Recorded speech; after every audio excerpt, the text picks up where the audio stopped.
नमस्कार मंडळींनो, कथामृत या चॅनलमध्ये आपलं खूप खूप स्वागत आणि मी भाग्यश्री. आज वैकुंठ चतुर्दशी आणि आपण त्याचं महत्त्व आणि त्याची कथा ऐकूया. तर ऐकत रहा कथामृत. त्रिपुरारी पौर्णिमेचा आधीचा दिवस म्हणजे कार्तिक चतुर्दशी. ही चतुर्दशी वैकुंठ चतुर्दशी म्हणून साजरी केली जाते.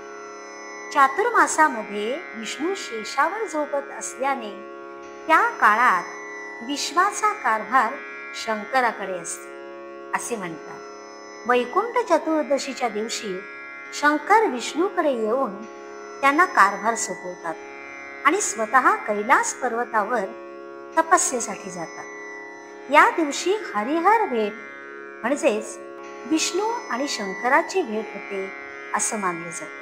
आणि या दिवशी चातुर्मासाची सांगता होते. या दिवशी शंभू महादेव आणि गोपाळ कृष्ण यांना बेल आणि तुळस अशी वाहिली जाते. तर मंडळींनो, वैकुंठ म्हणजे नेमके काय?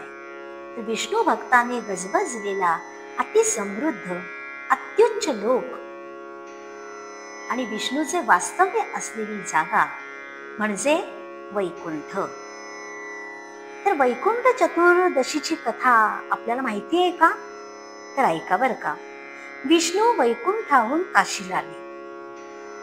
मणिक कर्णिका तीर्थात स्नान केले. 1000 कमळे तोडली. शिवाची पूजा केली.